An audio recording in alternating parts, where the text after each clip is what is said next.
right, look, guys, Andrew, he makes the big bucks. He comes on here and he has a couple of things to do. Usually he has the intro, and he'll ask a question here and then he'll let me do my thing. He'll just let me run. Today he comes on, he says, Kate, I think you should do the intros. So, with our guest who I'm about to introduce in the background, we just renegotiated the split of the sponsorship money. I'm going to take 90% from now on. Andrew's only going to get 10. It was 80-20 before, but I mean, he's not doing the intro, so now I'm getting 90%. So I guess I'm doing the intro today, guys, and I could not be happier to do it because we have our second episode of our 10 for 10 series. You guys asked for this back. And after Mint Collective, it's actually Andrew's idea. I got to give him credit. Maybe we'll up it to 15%. Maybe 85-15. I'm working. I give him credit. And he says, what I noticed, even though I wasn't at the show, was, there was a larger presence of diversity, right? A lot of women from breakers to business owners, and we talk about it on a couple episodes now since, that Black Jaded Wolf picture of all the women of the hobby. It was amazing to see that many people and to play such an instrumental role in the show. One of the people that I got to meet is Stephanie, known as MamaBreaks. We'd like to welcome you to the show. Welcome, Stephanie. Thank you so much for having me. I'm excited to be here with you guys. So I was happy to meet you. And here's what's fun. Normally before these shows, we spend about 5 minutes. We talk, you name it. And I said, Andrew's going to ask a bunch of questions. And Andrew's like, you know what? Let's just hit, because we're going to learn about Stephanie at the same time that you guys listening and watching are going to learn. All we know is that she kind of came out of nowhere. Right? At least that's what it looks like. And all of a sudden, it's like to the moon. It's like an NFT that takes off, right? And to the moon, she's the most popular breaker out there. It's amazing to see her everywhere. I'm sure that's not what happened, right? I'm sure there was a lot of hard work, a lot of grinding. And we know that she's a teacher, right? So this is all we know coming in, right? So we're gonna get a whole bunch more out of that. So let's start. I'm assuming she operates with like a 30-hour day, yes. Right? Like think about all the things that's no sleep, like no sleep. Teach, mom, and breaks. It's fascinating. So Andrew has this question. Wife, see? Andrew has this question. He asks, like superheroes, because, when you make it to the big leagues and you get to be interviewed on our show, you are a superhero, right? I mean, Batman, MamaBreaks, all that stuff, right? So he likes to talk about the origin story. Tell me about breaking. Did you wake up one day and said, you know what, this teaching thing, it's not where it's at. I'm going to break hobby boxes of, wrestling cards. Tell me how that happened. Obviously that's not how it happened, but talk about that for us. Not wrestling cards, baseball cards. Baseball cards. I love baseball. So it all started with me deciding that I wanted to collect. And this was a little over a year now. Okay. So this is the thing. I grew up loving baseball. I played softball as a kid. Huge Dodger fan, huge Kershaw fan. And I got wind of, sports cards being a thing again. And I thought, I'm going to get my dad a really nice present. I'm going to get him a basketball card for his birthday. So I went on eBay and I was asking everybody. I was like, do you know what's going on? Do you know the prices of these cards? All the LaMelo Ball cards. Did you know that these cards exist? How beautiful is this card? And I ripped packs as a kid, but I didn't know anyone who collected. I literally had these in my binder. I paste them on my wall. I have pictures of them somewhere too that I did that, and I kind of just picked out the Dodgers and threw out the rest. Not who knows? I've maybe had some Justin Verlander rookies in there that I completely didn't even care about, but so when I decided to get my dad a card, that was it. I was hooked. Because you went on LaMelo Ball? Did you get him LaMelo Ball? No, I got him some Michigan State players. So I ended up getting him a real nice Xavier Tillman out of 8 choice. I was good at collecting even then. I didn't know that, an out of 8 choice card was good. Why Xavier Tillman? Why Michigan State? We're going to go off on that tangent. Then we're going to bring it back to the Dodgers, LA. Did Dad go to Michigan State? Is that just the team he roots for? Okay, went to Michigan State. My dad went to Michigan State. Yeah. Manny, who's on our team, is going to love hearing that. Our content team, huge Michigan State fan, hates Michigan, couldn't be more upset. So you already won some brownie points with the team. I spent a summer, spring breaks, plenty of them in East Lansing. So I know the area too. Michigan. All right. Well, listen. But California, is California where you've always lived? That's a Dodger fan? Yes, born and raised. Mm-hmm. And so we went from there, and I got super into collecting, and I started, following people on Instagram. That's where it's at, I guess. And slowly I don't know how it happened for you, but I found these breaking pages and they were going live. So I'm like, oh, these breaking pages are going live. Started joining breaks, started finding rooms, started trying to get my husband into it. He wasn't as into it for the longest time. And he was kind of thinking like, this stuff is crazy. People are, same thing everybody says, people are paying people to open stuff for them. And I'm like, you don't get it. Okay. It's like online slot machines, right? It's actually more like blackjack. It's like you're a blackjack dealer, Yeah, it's not only that though. Like I was making friends with these people. Like we were agreeing to come on Tuesday night every Tuesday and just talk about cards and talk about baseball. And I did it to, people are rooting for you, hoping that you pull a good card, saying congratulations. Little camaraderie in the room. Listen, exactly. Flushing Breaks, who I'm a fan of. Andrew, we've had them on. Whenever I jump on, even if they have 2, 3 people, 10 people, Ian's on with me. I let him know Ian's on, and they're pulling Waddle cards, which is funny that Ian got the Waddle, and he sings and he waddled away. The breaker will sing for Ian. You know what I mean? Like people, they know who you are in the room, especially regulars. You became a regular in those rooms. It's funny the breaking the way it is now. Like I've been doing this for a long time. I remember breaking before IG. And it was like breakers.tv was what it was called. And it was just like a bunch of breaking rooms that you went on and kind of like, okay, I'm going to go in this one, go live. Platinum Breaks was one of the only ones that's still kind of like Whatnot now. Yeah. And Leighton Sports Cards Leighton, too, she was saying. Yeah, Leighton was there for a while also. I mean, it's amazing to see where it's come. So how did you, it's one thing to go to the games and watch people play, buy a ticket. And then you just decide, hey, I'm going to get on the court. I'm going to go shoot with Kobe. How do you make that little turn? You know what? So before teaching, I was actually a manager at a big company. So I'm used to working tons of hours. But the biggest reason why I decided to leave that job for teaching is to have, spare time, more time with my kids, kind of having that freedom of doing things when I wanted to. But I've always had the itch of doing something extra. I tried tutoring online. It wasn't for me. I tried a whole bunch of other stuff. And finally, my husband was like, you've been trying to do something. Why don't you do this? He's actually the one that came up with the idea, encouraged me to do it. Even though it was all lunatics, even though it's like, I can't believe people are paying people, even though it was like, these people are crazy. It's like, you know what? You're crazy too. Go ahead and do it. Exactly. I actually convinced him to buy something one day, and he ended up pulling, before Cole Anthony was a thing, but he pulled a Cole Anthony auto and that LeBron Prism silver card. So he was hooked after that. Come on, you pulled 2 big cards in one pack. Come on.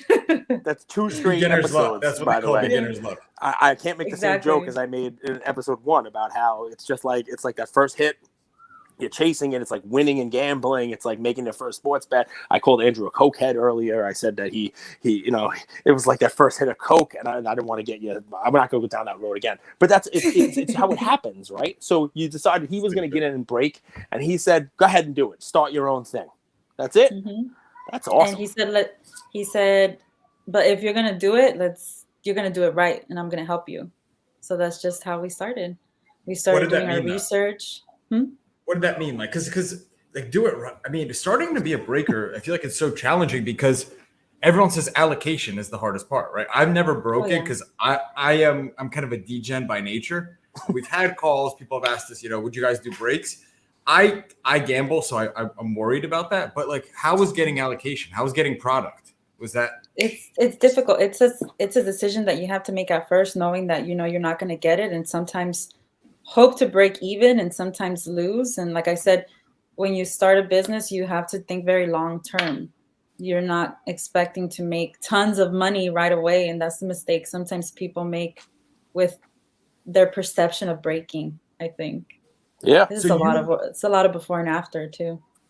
To make sure, like, let's say someone out there starting a breaking business. So you're saying in the beginning, to build up your page, build up your audience, you got product and you broke it either at cost or even lost money on it? On some product in order to get the better product, right? Exactly. Well, let's do it a different way, right? You're willing to go ahead. Yeah, please. You're willing to, like we had that conversation with our LCS, grab some product that he might be having a hard time moving and building that relationship with that seller, and then next time he'll help you out with some better product. That's kind of, I think, building relationships with people that are buying from you, that you're buying from. That's key too. So think about the allocation relationship. is always gonna, allocation is always gonna be a problem. It's even a problem for the big guys too. Think It's about just the a way relationship cycle, Andrew. She started it off by going in as a buyer into these breaks, right? Which gives the ability to kind of watch how it's done, learn how these Exactly. breakers are doing it, see some of the things they do well, see some of the things they do poorly, see how they do giveaways, see the things that attract customers. Also talk to the other customers who are in the breaks. So now when she's able to do it herself and she's going to take the leap, she's got relationships with an LCS or two.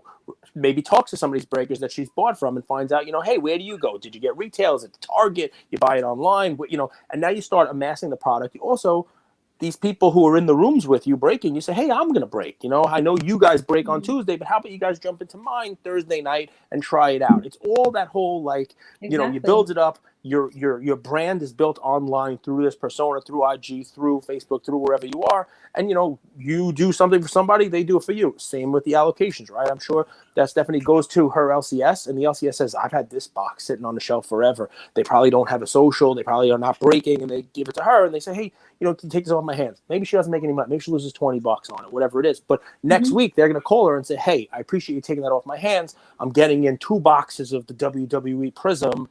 I'm going to save one for you at this price. And maybe she makes money, significantly more profit on that than the loss on the box from last week. I like it. So let's activate some of our audience. So when do you go live to break and on what platform? So if there's people in our audience that, want to support, and I know they will, let's get you some new customers. So when do you go live and what platforms?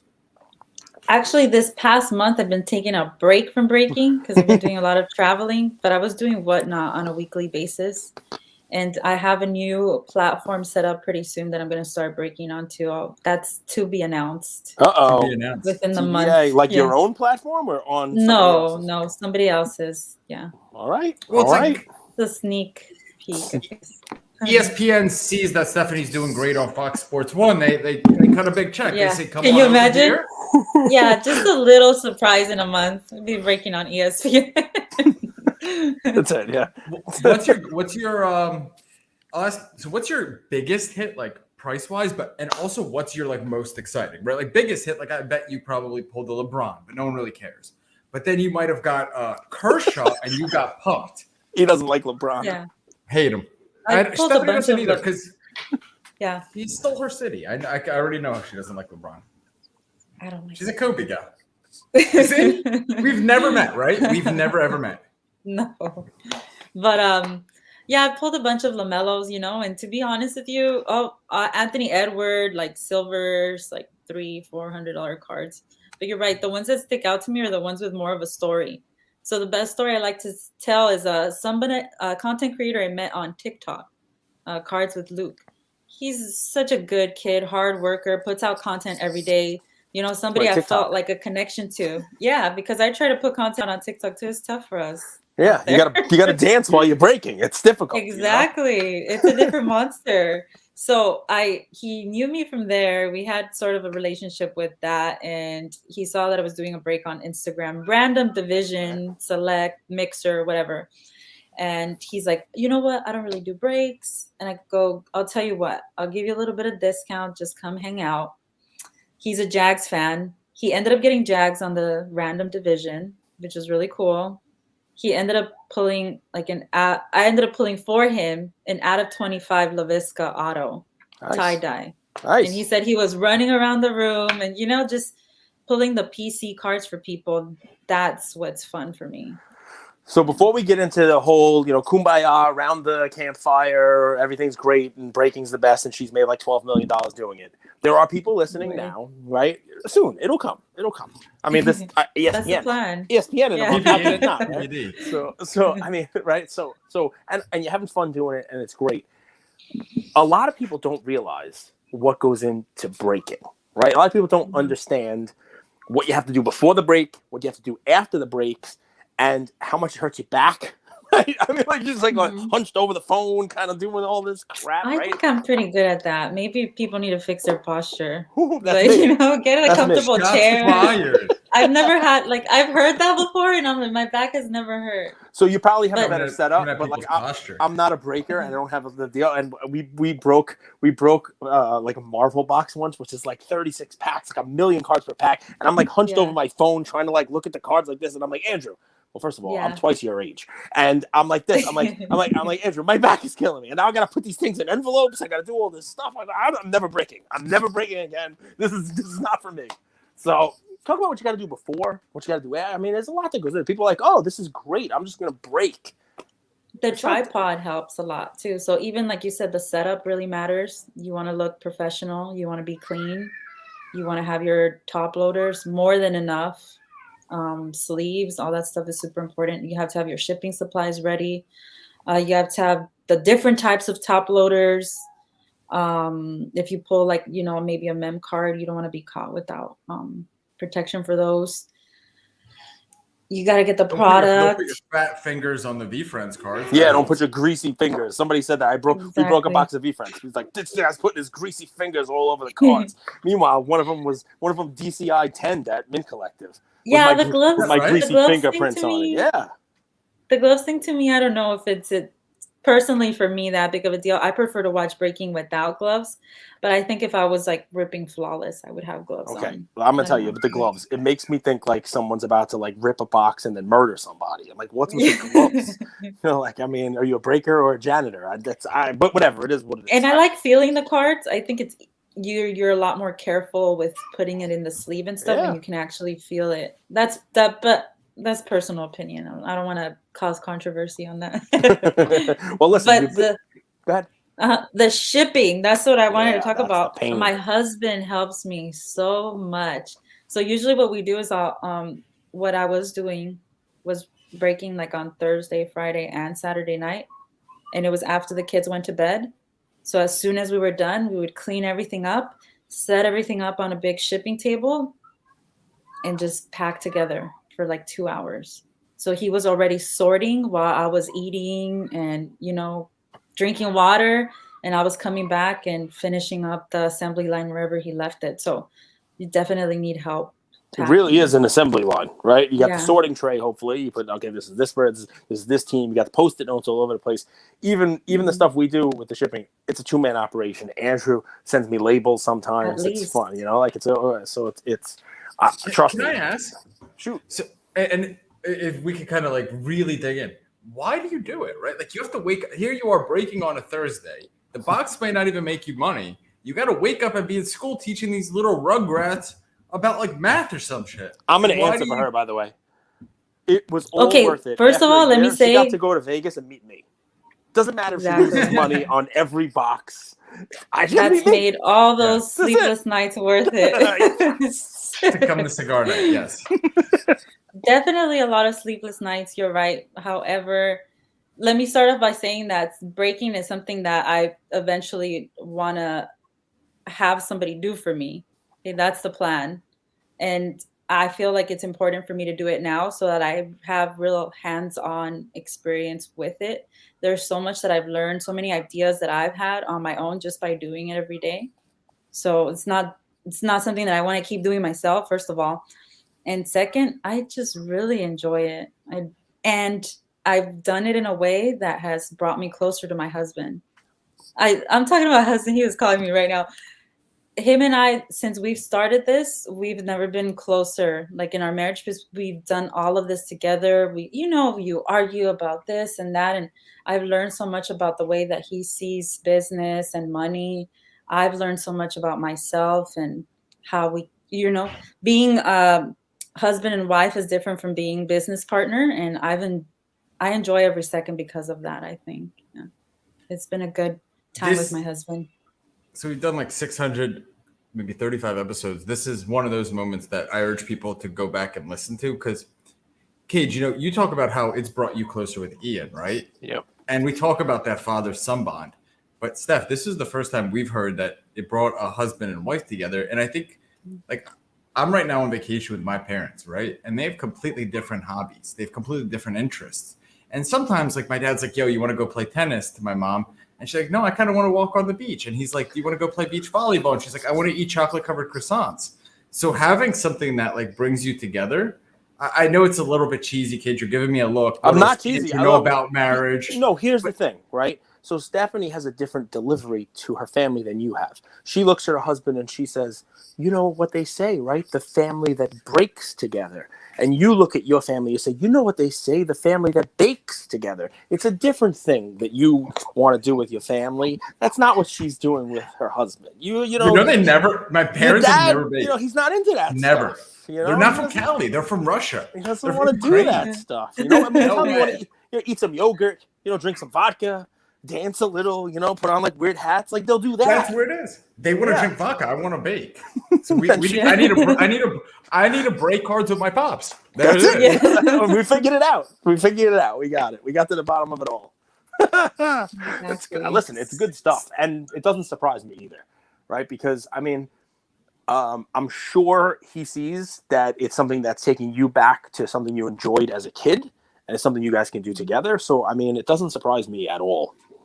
So Yeah, he really enjoys the business part of it, like doing the finances and stuff like that. So that's Corey helpful Seager, for me too, big because I don't loss like for that. you guys. Let's talk a little bit about the Dodgers because I can see Corey Seager. What do you think about the Dodgers? I know you're a big Dodgers fan. Did you see the Kershaw card that Stephanie just got? It's is it the Diamond anniversary? Yeah, Trout yeah. rookie year Diamond anniversary, but that's Kershaw's card that year. Yep. So it's actually the first year he started, his first All-Star game appearance, and the year he won the Cy Young, first time. Well, so. You got. I mean, listen. You know, Kershaw's great, but you bolstered your team. But he's a Yankees fan. You're a Yankees fan. Freddie Freeman. Could have guessed. I just braided with SGC. Not so good.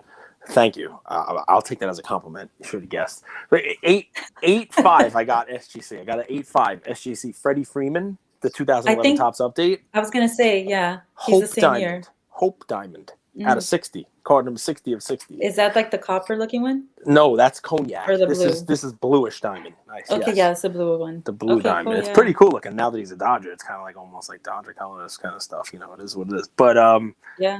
I mean, I think the Dodgers. He's gonna be a Dodger for a long time too. Yeah, I think Dodgers are runaway favorites, especially now. Did you hear what happened today with the Mets, Andrew? DeGrom is out. Yeah, they got a reliever.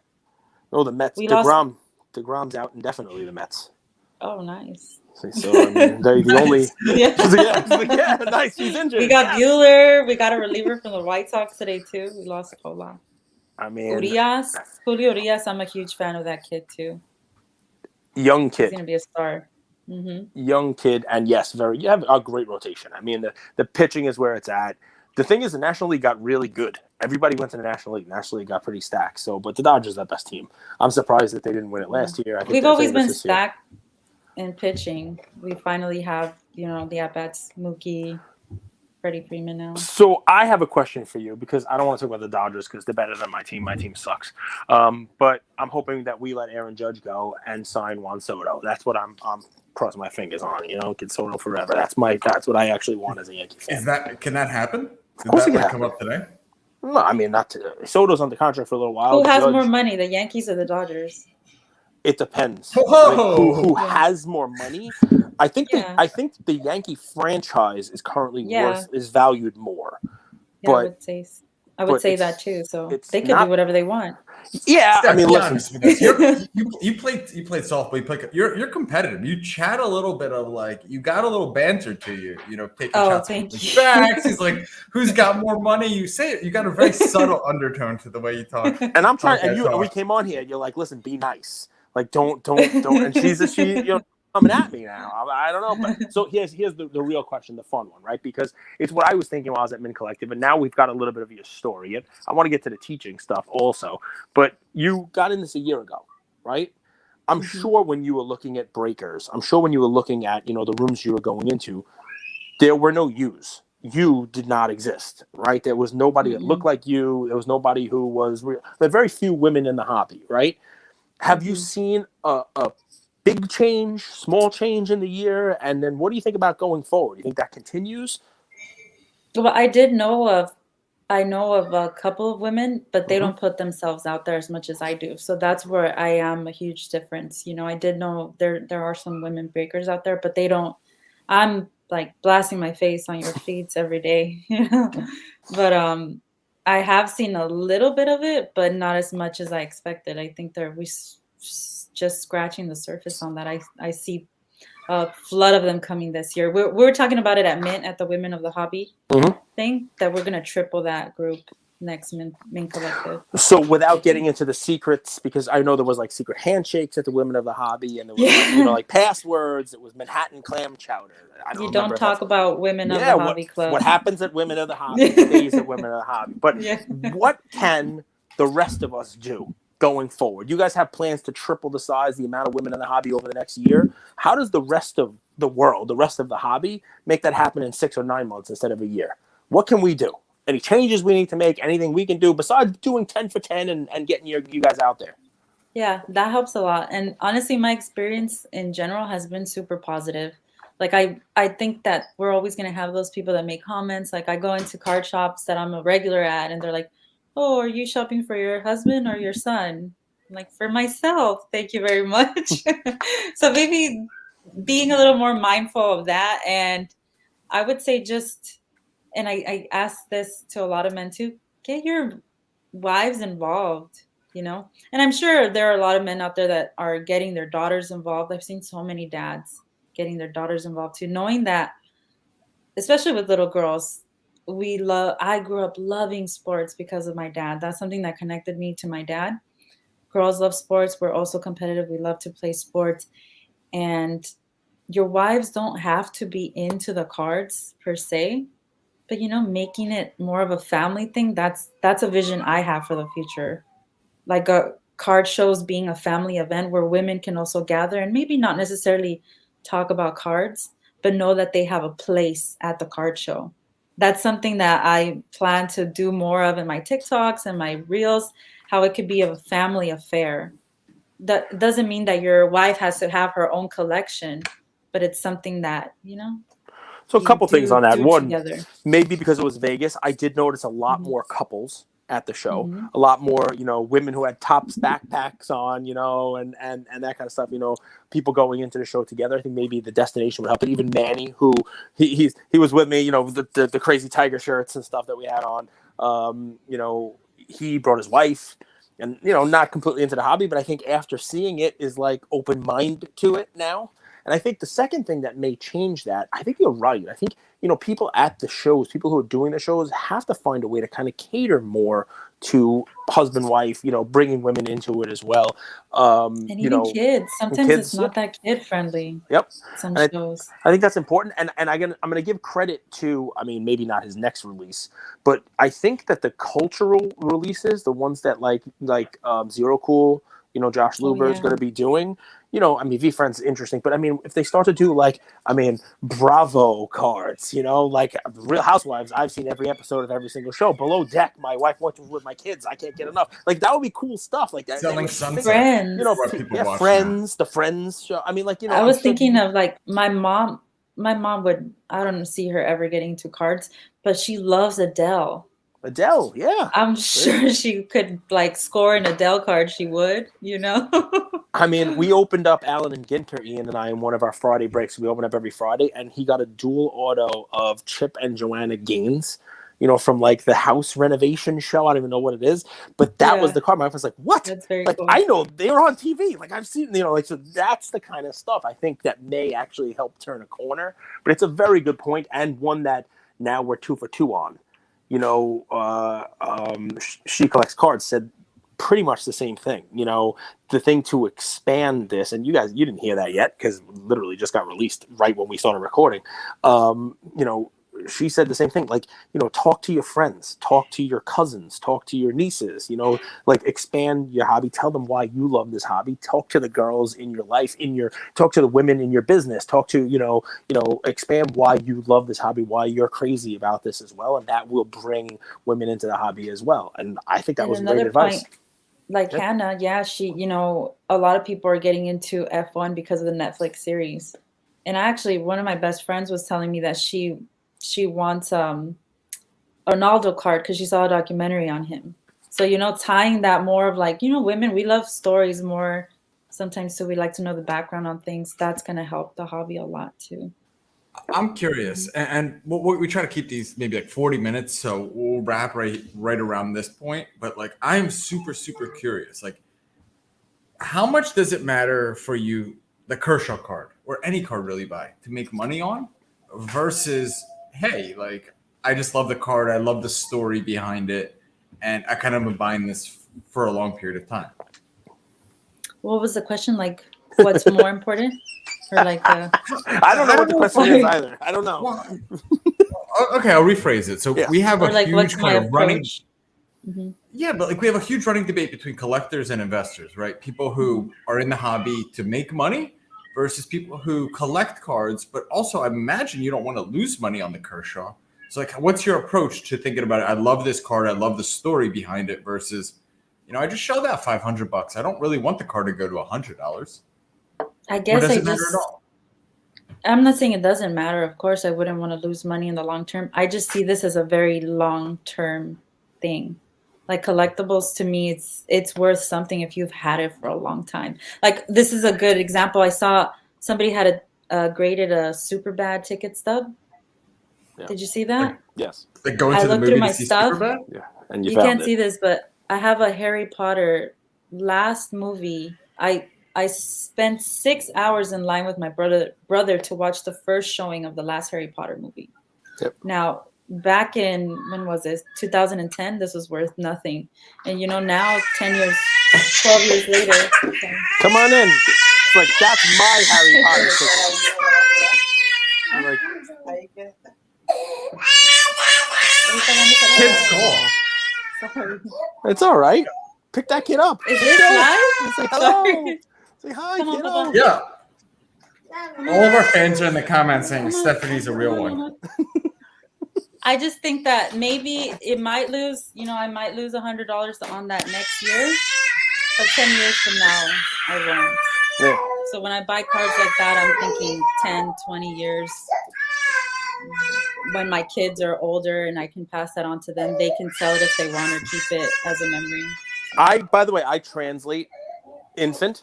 What he's saying is stop buying Dodgers cards, buy Yankees. Because if I'm really going to get it, I want Yankees. So that's what will hold value over the long term. I hear it. I can translate.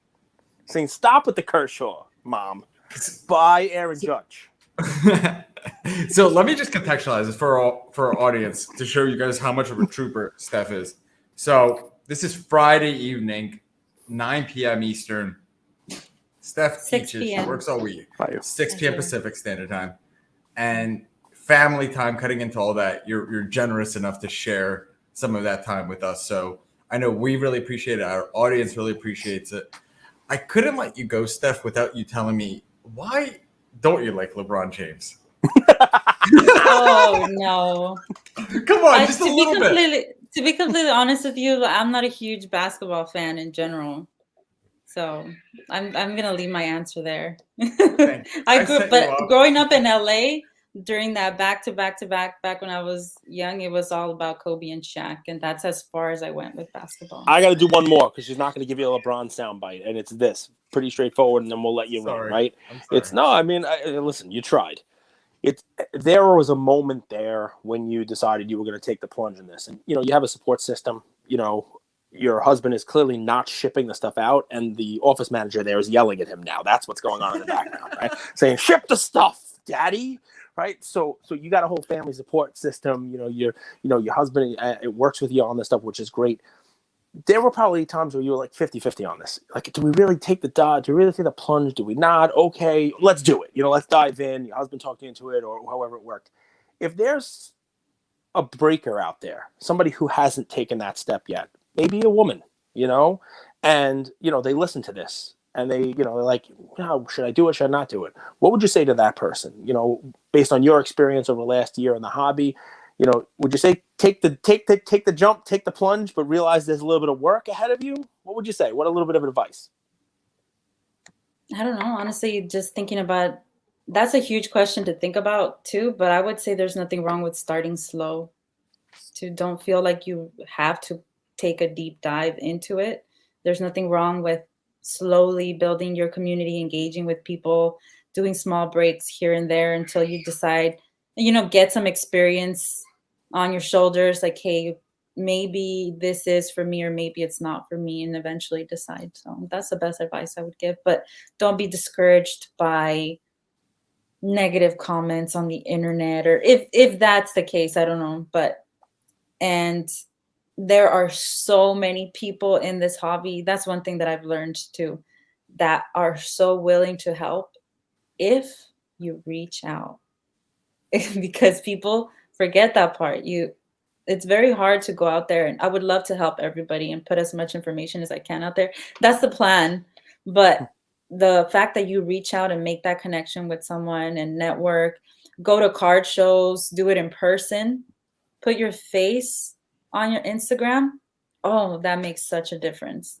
When they're able to see you at a card show and say, hey, you're Dodger sports card collector 23, because I can recognize your face. That's really important, I think. I agree. We all need to wear name tags, IG names. Hello, my name is long shot cards. Hello. You know what? That's a feedback I have for Mint for next year. Like actual networking conferences for businesses, we need our badges with our face and information. I kind of like mine that's a talent. No one's ever called me talented before, so I had one of those too, and I was like, should I juggle? I can juggle. Yeah. Thank you. On behalf of our audience, thank you. Thank you for sharing the Friday night with us. Thank you for sharing kind of your experience.